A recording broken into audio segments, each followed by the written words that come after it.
মোৰ নাম শ্ৰী লোচন মেধি। মই এই অঞ্চলৰ এজন লোক। মোক জয়জয়তে জংকাৰ গোষ্ঠীৰ তৰফৰ পৰা ঋতুস্মিত ভূঞাই মোৰ লগত এই সম্পৰ্কত আজিৰ যি কৰ্মশালা অনুষ্ঠিত হৈ গ'ল, এই কৰ্মশালাৰ বিষয়ে মোৰ লগত বিশেষতঃ মোৰ লগত প্ৰথমতে আলোচনা কৰিছিল।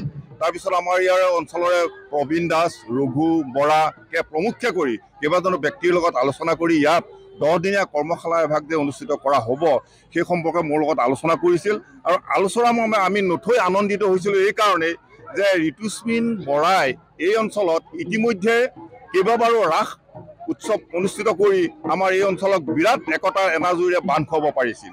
আৰু ঠিক তদ্ৰূপ আমাৰ যিটো অভাৱ, এই বিহু যি সংস্কৃতিৰ, এইটো বস্তু আমাৰ ইয়াত অভাৱ হৈ আছিল, আমাৰ ইয়াত নাছিল। বিভিন্ন জনগোষ্ঠীৰ ভৰা এই অঞ্চলত মিচিং, নেপালী, অসমীয়া, আদিবাসীকে আদি কৰি সকলোৱে এই অঞ্চলত বসবাস কৰিছোঁ। আৰু সেয়েহে আজি এই অঞ্চলত এই ঋতুস্মিত বৰাই যি আমাক এটা উৎসাহ দেখুৱালে, সেই উৎসাহটোক আমি আদৰণি জনাই 10 দিনীয়া কাৰ্যসূচীৰে আমি ইয়াত অনুষ্ঠানভাগ অনুষ্ঠিত কৰিবলৈ তেখেতক পৰামৰ্শ দিয়া হ'ল। আজি হ'ল শেষৰ অনুষ্ঠান। এই শেষৰ অনুষ্ঠানত আমি শোণিতপুৰ জিলাৰ আমাৰ ছাত্ৰ সন্থাৰ সভাপতি মাননীয় অভিজিত নাথ বাপক আমি আমন্ত্ৰণ কৰিলোঁ। লগতে নদুৱাৰ ছাত্ৰ সন্থাৰ আঞ্চলিক গোৰ্খাৰ সভাপতি তেখেতক আমন্ত্ৰণ কৰা হ'ল।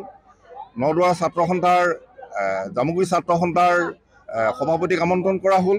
এনেকৈ গৈ আমি ভালে সংখ্যক ব্যক্তি আমাৰ ইয়াত নিমন্ত্ৰণ কৰা হৈছিল। তেখেতসকলৰ উপস্থিতিত আজি আমি ইয়াত শেষৰ কাৰ্যসূচী অনুষ্ঠিত কৰি আমি আমাৰ শোণিতপুৰ জিলাৰ ছাত্ৰ সন্থাৰ সভাপতিৰ জৰিয়তে আমি ইয়াত প্ৰমাণ পত্ৰসমূহ তেখেতসকলক প্ৰদান কৰা হ'ল।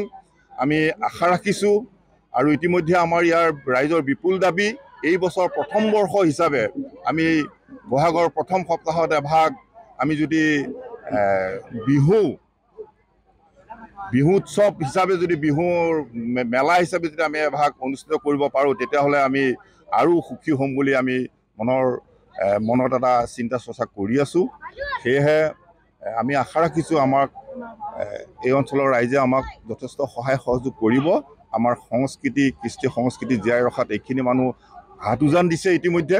গতিকে আমি আশা ৰাখিছোঁ তেখেতসকলৰ সহায় সহযোগত আমি এই অনুষ্ঠানভাগ জীয়াই ৰাখিব পাৰিম।